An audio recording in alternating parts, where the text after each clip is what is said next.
সব বই ঠিকঠাক নিলি?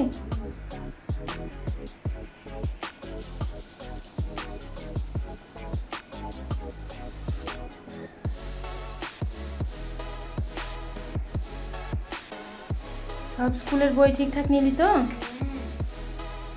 নমস্কার, কেমন আছো তোমরা সবাই? আশা করছি ভালোই আছো। আমিও খুব ভালো আছি। তো চলে এলাম আর একটা নতুন ব্লগ ভিডিও নিয়ে। তো আজ সকাল সকাল আমি সকালটা শুরু করলাম রান্নাঘর থেকে। তো এখানে মেয়ের টিফিন রেডি করছি, মেয়ে বই রেডি করছে, রাত্রে রেডি করতে পারিনি, তো সকালবেলা উঠে রেডি করছি আর আমি ওখানে ওর টিফিনটা বানাচ্ছি। তো আজ ও বলেছিল, রাত থেকে বলেছিল যে ওর জন্য ঘুগনি আর পরোটা করে দিতে, লুচি করে দিতে বলেছিল। তো লুচিটা আমি দেইনি, পরোটা দিয়েছি। পরোটাটাও ভালোবাসে আর এই সবজিটার খুবই পছন্দের সবজি। আমাকে মাঝে মধ্যেই বলে এটা করে দিও। তো ডেলি করার হয়তো সুযোগ হয় না, আমি মাঝে মধ্যে তবুও মাঝে মধ্যে চেষ্টা করি করে দেওয়ার। তো এখানে আমি ওই কাবলি ছোলার সবজিটা দিয়ে দিলাম আর পরোটা। আর এখানে ফল আমি ডেলি ওর টিফিনে রাখার চেষ্টা করি। তো আজকে ছিল আনারস, যেই ফলই থাকে আমি সেই ফলই দিই। তো যদি নাও থাকে তাই আমি কিছু ড্রাই ফ্রুটসও দিয়ে দিই। তো আজকে আনারস ছিল, আনারস দিয়ে দিলাম, তাতে একটু বিট নুন আর গোলমরিচ মাখিয়ে দিয়েছি যাতে ওর মানে খেতে ভালো লাগে। আর আমার টিফিনটা রেডি হয়ে গেছে, ওটা আগে ওকে দিব, নাহলে ভুলে যাবে। আজ আমি রাখতে যাব না ওকে, আমার শ্বশুরমশাই যাবে। তো সুবিধা হয় যখন রাখতে যাই, আমার অনেকটা কাজ এগিয়ে যায়, কারণ যাওয়া আসাতে মোটামুটি 10-15 মিনিট মানে 20 মিনিট লেগে যায়। আর যখন উনি রাখতে যান তখন অনেকটাই সুবিধা হয়। যখন বাড়িতে থাকে তখনই রাখতে যান, তার জন্য না। আর বাড়িতে থাকে না থাকলে তখন আমাকেই যেতে হয়। তখন টিফিনটা রেডি, এখন ওকে দিয়ে দেবো আর ওকে স্কুল পাঠিয়ে দেবো। তো ওকে এখন স্কুল পাঠিয়ে দিলাম, এখন স্কুল যাচ্ছে। আর ব্যাগটা প্রচণ্ড ভারী, আমার শ্বশুরমশাইও নিতে পারছে না। তো বড় মানুষই যদি নিতে না পারে তো বাচ্চা, যাই হোক কিছু করার নাই, নিতেই হবে। তো ও যাক, আমি এখন যাই ছাদে। তো এই দেখো বৃষ্টি শুরু হয়েছে, প্রচণ্ড বৃষ্টি হচ্ছে। আর আমিও টেনশন করছি, টেনশনও শুরু হয়ে গেছে, কারণ আমি কালকে রোদ দেখে আমি বেড কভার দিয়েছি মেলে, এই যে সার্ফে ভিজিয়েছি। কিন্তু এই দেখো কি বৃষ্টি শুরু হয়ে গেল। আমি কাপড়গুলো এখন এখানে রেখে দিব, দিয়ে ভাবছি যে এইখানে কালকে মেলে দিয়েছিলাম কিছুটা কাপড়, তো এগুলো তুলে আর এখানে দু জায়গায় মেলে দেবো। তো এখন এগুলো থাক, আমি এখন পুজোটা সেরে নিতে নেই। সকাল সকাল পুজোটা না সারলে মনে হয় না যে দিনটা ঠিকঠাকভাবে শুরু হলো। তো পুজোটা সেরে নিই। আর দেখো গোপালকে আমি চান করিয়ে বসিয়ে ফুল সাজিয়ে দিয়েছি, পুজোটা করে নেবো। তো আমি এখন পুজোটা করে নিই, তারপর তোমাদের সঙ্গে আর কী করি সারাদিন সব কিছু শেয়ার করছি।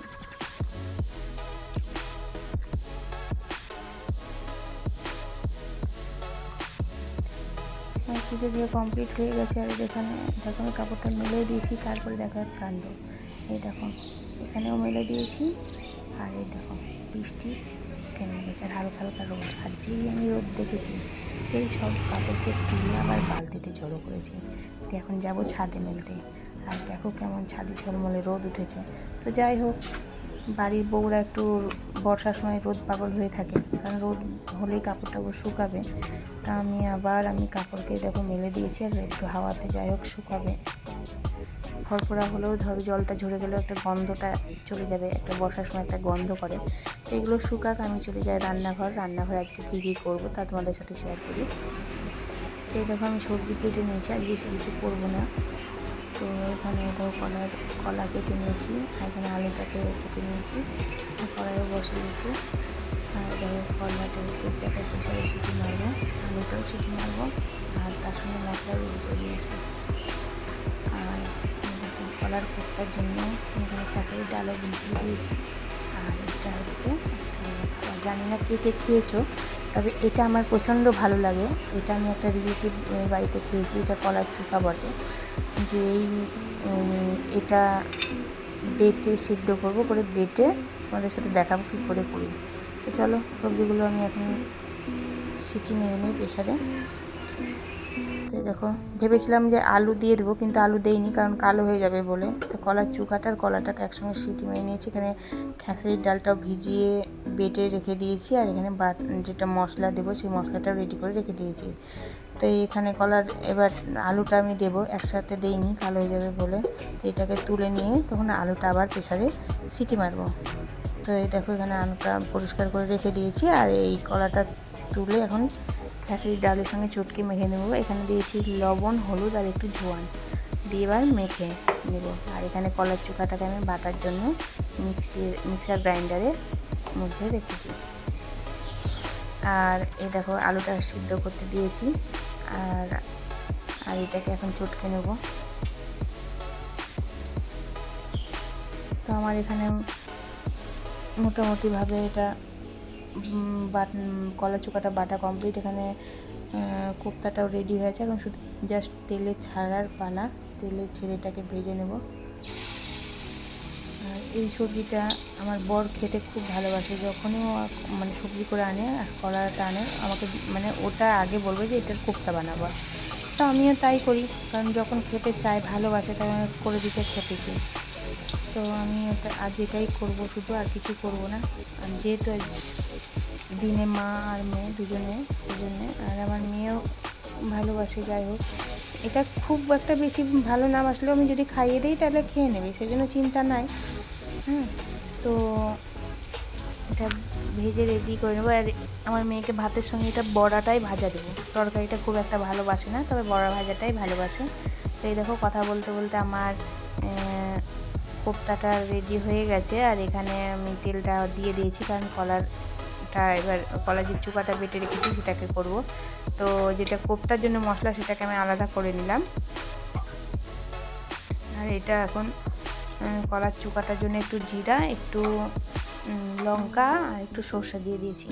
দিয়ে কলার চুকাটাকে আমি, এটাকে কে কী বলে আমি জানি না, তোমাদের যদি জানা থাকে তো আমাকে কমেন্টে অবশ্যই বলবে। তবে এটা আমি কলার চুকা বাটাই বলি। এখন এটার নাম অ্যাকচুয়ালি কী কিন্তু আমি জানি না। এটা আমি একটা রিলেটিভের বাড়িতেই খেয়েছিলাম, আর আমার তিনজনকেই ভালো লেগেছে।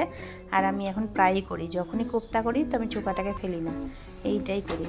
তো দেখো এটা এইভাবে আমি নাড়তেই থাকবো যতক্ষণ মানে এই জিনিসটা কালার অন্য কালারে আসবে। আর না নাড়লেই কিন্তু এটা লেগে যাওয়ার সম্ভাবনা থাকে।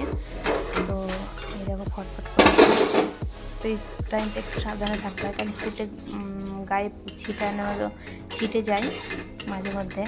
তো এটা আমি এইভাবে হাই মানে মিডিয়াম টু লো ফ্লেমে আমি এটাকে নাড়বো। আর দেখো তোমাদের সাথে কথা বলতে বলতে এটা মোটামুটি হয়েও এসছে। আর এখানে আমার তরকারিও রেডি। তো চলো, অনেক ভালোবাসা থাকলো। আর ভিডিওটা ভালো লাগলে একটা লাইক, কমেন্ট, শেয়ার করে দিও, আর সাবস্ক্রাইব করে দিও।